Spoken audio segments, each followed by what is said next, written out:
Welcome to the NBA Coast to Coast podcast brought to you by Lines.com. Coming to you from the West Coast, Josh Lander, joined by Nate Weitzer. He's on the East Coast. And we're kicking off Tuesday here. Had a nice little Monday MLK Day slate, obviously yesterday. Going to be coming back with just 5 games here for Tuesday before we get into some bigger slates the rest of this week. So we've got best bets in this episode. Going to be bringing you player props in the other one. Got both of these up for you each and every weekday moving forward this season. So make sure to subscribe to that page. Go ahead and give that video a like if you're getting anything out of this stuff here. Another night of doing better in the player props than the best bets, but we're coming back here with, I think, some interesting looks on the sides, some totals, some parlays. So let's get into your first best bet here for tonight. Yeah, with all these big spreads, we are kind of putting some player props into the action here with some parlays. So hopefully that pulls us out in terms of just picking sides and totals. But I do like the Nets here, plus 11.5. And I know that's contrarian, more money coming in on the Knicks, the minus 11. Maybe their spread even keeps going up here, but this is a total letdown spot for the Knicks. First of all, they treated yesterday like a playoff game versus Atlanta. They had lost twice to Atlanta. They got them. They expended a ton of energy to do so. And I think we would expect Karl-Anthony Towns to now sit this game. Josh Hart, maybe you talked about him with me, but we're like, no, someone's going to have to pry his game jersey from his cold dead fingers before he sits a game. But it's not surprising that a Tom Thibodeau team is just awful on back-to-backs. I mean, they're just so worn down, and they don't have any depth, really. I mean, they at least have Precious Achiuwa in there now to give Cat a little bit of a spell. But still, 1-4 against the spread without Cat on the season. Barely by the hook in OT against Philly's backups was the one cover there. Defensive rating, while he takes a lot of slack individually, their defensive rating is 10 points worth. It's 125 when he's sat. They're 1-6 overall. ATS on a rest disadvantage. As mentioned before that Atlanta game, their defense has been awful generally in their past 9-10 games here. And on back-to-backs, they allow 125 instead of 109 on normal rest. And if you say, well, that wasn't against real NBA, now they don't play a real NBA team, a real NBA offense. Well, 2 of the last 3 were the Bulls dropping 140, the Wizards forcing them to overtime, getting to 120 in regulation. So it's not like the cream of the crop that they're getting here on back-to-backs. It is some of this like letdown spot stuff for the Knicks. And I mean, that brings me to the Nets side, which, we're just trying to crystal ball, like figure out who's going to play at this point in some of these slates. And Cam Johnson's off the injury report, so we know he's good. Ben Simmons, questionable/probable to go here. And D'Lo is apparently going to be a game time decision. Now, the Nets have been pretty much like alternating those guys and saying like D'Lo and Cam Johnson can't play in the same game. Nope. That might give us a chance to win. and that actually happened, right? When they dropped 132 in Portland, the only game these guys have played together in a big time win. Oh, they played one other in OKC and of course got smothered in that one. But with all 3 guys, if all 3 guys go, then the Nets are actually playing to win a game. And you can't cheat your fans entirely. Like you can tank. You can look for draft position. But you're shopping Cam Johnson before the trade deadline, first of all, maybe other guys. And if you can't cheat them entirely, like you got to play some dudes for this battle for NYC. And they have played the Knicks tight, in these last 2 years when they haven't been competitive. They're 4-1 ATS against this plus 11 number, lost 1 by 12. So it's not like I don't expect a 30, 40 point loss here. You look at the team total, because the last 6 with Cam Johnson, they scored 112. They've scored 95 without him in the last 8. I mentioned, they got 132 the one time they played both those guys. And Simmons out there pushing the pace, getting some assist opportunities. 111 plus in the last 3 with both Simmons and Cam Johnson, who I think are both expected to play here. Ben Simmons, I think, is trending towards out. That's super recent. You're going to need to have constant, if you have an injury report app for the NBA, you'd probably make millions because it's really hard to get those alerts up to date. Got to be following Twitter and paying attention, honestly, all the time, or this stuff's going to fly by us. But yeah, either way, for Ben Simmons, I don't know how much he's helping the team at this point. I think you're relying on the upstarts and the guys playing for their NBA lives, essentially, is what you can bank on. And this would look. I was thinking thinking about it because I was like, there's no rivalry here. I mean, this is, there's two New York teams, great, but it's not a rivalry by any means at this point. It's just little bro, big bro, and that's fine. That's like, Mets going across town to the Yankees. It's not a rivalry, but the Mets are going to give them their best shot every single time. Let's put it that way. It's the only time the Barclays Center has some life, I think, these days, is when you get Brooklynites and other New Yorkers just like jawing at each other in the stands. So maybe we get some energy. Right. I think energy, correct. That's what I'm trying. That's better said than I could have put it, which is it's not a rivalry. It's just two teams from the same city with abrasive personalities going at it. And so the stands will definitely be raucous in this one. Even if they're mostly cheering for the Knicks, you're going to get off on that a little bit more. So let me go to another just delicious matchup here with the just, flailing Orlando Magic right now, who are struggling to put together, eight NBA guys on a roster versus Toronto, who, by the way, not that bad right now. +2 for Toronto is the thing here. And it's all because they're at home. They're in Toronto against like I said, just a floundering Orlando team who, look, they're doing the best they can with what they have. I'm certainly not trash talking Jamal Mosley. With this team, if they go 500 the rest of the season with this exact team, Jamal Mosley should be coach of the year. I don't care if they make the playoffs or not. What he's doing with this lack of like actual strong NBA talent, and really the amalgamation of it is not like an NBA team right now. But they've been okay. It's just not good enough. And I think the wheels are finally falling off enough that teams like Toronto can really win this game. Like I have no problem with the Toronto money line at this point too. Like honestly, look at the lineups and tell me which one you'd rather have right now. You're going to be starting Wendell Carter Jr. at center once again. We talking about that in player props and how to take advantage of that mismatch on both sides. He and Jakob Poeltl, they'll have their mismatches on both sides of the floor. He's not going to be able to hang with Poeltl underneath the basket. He's too small, and Poeltl's not going to be able to hang with his versatility. But I think that's going to end with a lot more rebounds for Toronto, a lot more offensive boards for Toronto, where they've been really good on the offensive rebounds as of late.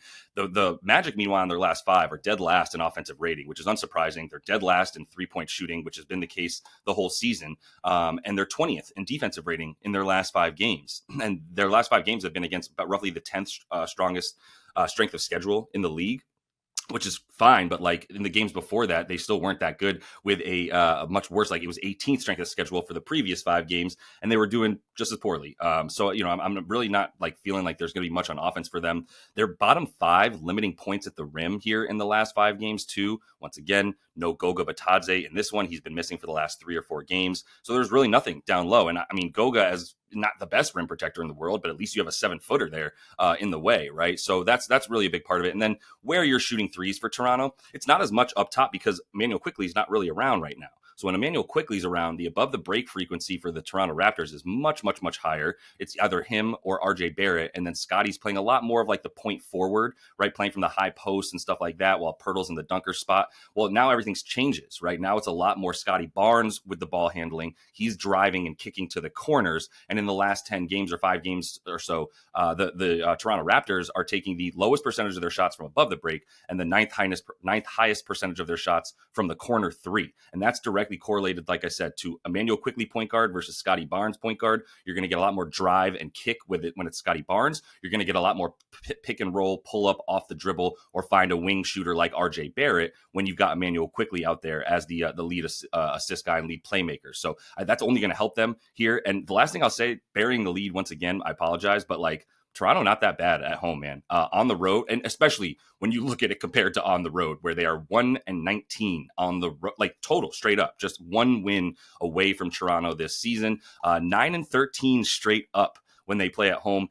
15-7 against the spread at home this year for Toronto. And while I'm not the biggest trends guy in the world, when you show me something like that and it's the Toronto home court advantage, I'll at least buy into it enough to go, yeah, who wants to go to Toronto in January right now and play this team? Not the team from South Florida, I would imagine, or Central Florida. So I'm going to go ahead and take them to cover the 2. And if you want to take the money line, I'm great with that too.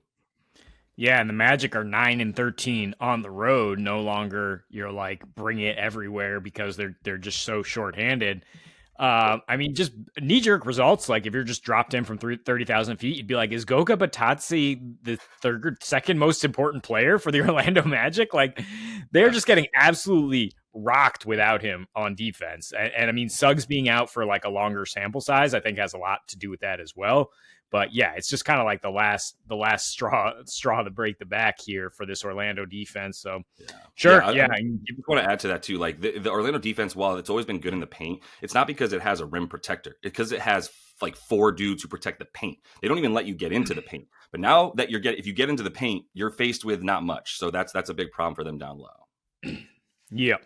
Absolutely. So yeah, let me get over to the Nuggets game here, and I'm going to do a same game parlay on the safe side here to get the Nuggets down into single digits. Excuse me, it's 13.5. So take the alt line at 6.5, 7.5, either way to get some plus money. Maybe Jokic 40 PRA, something he does in his sleep, and Maxey to get 25. With the Sixers just like so shorthanded, of course here. I mean, maybe they even scratch Maxey because we saw them do that when they were playing in OKC, right? And they were just like, we have no shot. So we're just not even going to play Maxey, in which case, yeah, the Nuggets should have no problem covering this. Jokic should have no problem dominating with no Embiid, with Yabu and Drummond questionable, with Caleb Martin out, with PG questionable. Sixers starting to show that they might not be giving this a shot because the Nuggets are hot right now. I mean, they've won 9 of their last 10 with the Joker. Lost 2 when he was the late scratch, so hopefully we get him to go. Like I said, 40 PRA is just breathing for him. 15 of his last 16 and 15 of 17 at home this season, averaging a triple-double in his last 6 with a little extra rest sprinkled in there.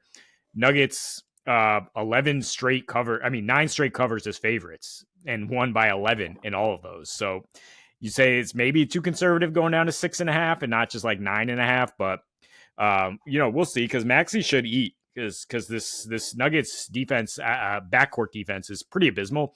Like you see elite ball handlers, like a Donovan Mitchell, for example, just like absolutely go to town on them. And Maxey is every bit as talented as anybody. His elevated usage has led to 31 points per game in his last 7. Most of those are blowout or bad losses, yet he's still playing 41 minutes in the last 6 losses here. Averages 28 without Embiid or PG. Averages 31 without Caleb Martin, strangely enough, but that's just an indication that there ain't many other guys out there. So yeah, I think he gets some 25 in a loss here, and then Jokic just does his thing. Man, it's like just having to break down a matrix of some kind when you're trying to see Maxey with Embiid but no Paul George. Let me move Caleb Martin over here, and then what do we do with Yabu? It's a maze for sure. But I mean, this is pretty conservative. I will agree. Man, we're never going to see Joel and Jokic play in the regular season. I've just come to that conclusion. So let me go and close things out here with another SGP. Let's call it the Big Man Parlay. The BMP, whatever. We got backup bigs though. We got Precious Achiuwa, we got Jackson Hayes, and we don't have lines for them. But I'm tired of like trying to force this out to you guys here. Like this is us taking what we can get and going. I don't have all the information yet because we got to get this video out to you so you can at least know what you're looking for today in the NBA. That said, the best play that I can come up with right now that's left here is Precious Achiuwa to get 6+ boards and Jackson Hayes to get 6+ boards as well. Those are backup bigs, not household names here. But Precious is, I believe he's going to be playing without Cat. And if Cat is available, for the love of all that is holy, please don't play him more than 20 minutes. Tibbs, like we plead with you as Knicks fans. Let Josh Hart play 37 minutes. Even that would be a break from the 41 minutes that he's seen consistently. So like, just please let's get those backups in there. Jericho Sims can handle the Brooklyn Nets. We'll be all right. Jackson Hayes on the other side is going up against the Wizards with a questionable AD. Another scenario where it's like, okay, if AD plays for all that's good in his life, please don't play him 28 minutes. Just like play Jackson Hayes, who is fine going up against Alex Sarr and Joe Val, honestly. Like, and no shade to Alex Sarr. He's going to be a good player in this NBA, and Joe Val is Joe Val. But, like, these teams are terrible against the opposing center. So starting with Precious for him, I mean, it's really simple. You look at him when he's playing without Cat this season. He's had 4 games where he's played without Cat because he missed a bunch at the first month or so of the season. He's up to 7 boards per game in 29 minutes when he plays without Karl Towns in those 4 games. He's in the 19 games he's played with Cat. the half as much time, 16 minutes on the floor and 5 boards in those 16 minutes. So he's still very capable of getting a board every third minute or so that of the action that he's got out there. And now he's going to be doing that tonight against a Brooklyn team that isn't bad, limiting stuff to centers. In fact, because they have like 3 of them between like Clowney and Claxton and Day'Ron Sharpe, like they could throw centers at you and never have a bad center on the floor. Like Clowney and Sharpe are as good a backup center in this league that I think that you'll find, especially Clowney. But with that said, and undersized, but still very good stretch big for the second unit. Precious is going to eat that alive. Like Precious has got the wingspan, he's got the length, and there's the fact that a big part of the reason Brooklyn is giving up fewer rebounds to centers is they're taking jump shots. Like they take the majority of their shots off of either the mid range or the pull up 3. They can't even really get catch and shoot threes because they don't really pass the ball around the horn very well. But a lot of those rebounds are just ending up around the foul line, right? And Precious Achiuwa is a guy that's going to be standing pretty much right there. He's pretty versatile in that sense, and the Knicks will continue to switch everything, so he will get mixed up onto a guard occasionally and be in position for that stuff. So I'm really not scared. It really just comes down to the usage for him. So the 6 boards is something that he's done like all 4 games without Cat. So I'm really not worried about that. And then you've got the other look here for Jackson Hayes. It's like the only thing I'm going to be betting on with the Wizards games this season is who's the opposing center. Great, double and rebounds and whatever you want against this Wizards team who, they're playing Joe Val for a few minutes a game so that Alex, like when it's crucial, when they're going up against the Rudy Goberts or, the other bigs like the Evan Mobley and Jared Allen lines, then you'll see some Joe Val in there. But other than that, they're plenty happy to allow the stuff here for Alex Sarr and allow him to basically just get beat up a little bit and take a licking. So I don't think you're going to see too much Joe Val in this one either, especially if AD is not out there. Then it is going to be the young Bucks going at it a lot more. And Jackson Hayes has played without AD in 3 games this season. Everything doubles for him as well. He goes up to 28 and a half minutes, 8.3 rebounds. He got the start in all 4 of those games. So he is the backup who comes in for AD. So now we just have a young dude who's going to get way more minutes than he's used to, playing against the easiest competition possible in the league for his position. Like, I'm just going to take him on the boards. I'm sure the points will be good, but I believe we're going to see Precious and Jackson Hayes around 5.5, 6.5 rebounds if both of their starters, even if both of their starters are in. And if they're not, then I think both guys are probably good for double-digit boards tonight. Yeah, Hayes got 33 minutes on Saturday against the lowly Nets with DFS also out. But he might be back, but I mean, the Wizards are not going to be like a small ball 5 team because, like you said, they're trying to give Sarr his opportunities. So, yeah, you're going to have to play a true center. The same thing you said about AD applies to LeBron. Like, yeah, please do not play him heavy minutes here. If you can get the win without him, although the Lakers can't really take anything for granted, but you got to look at their schedule coming up.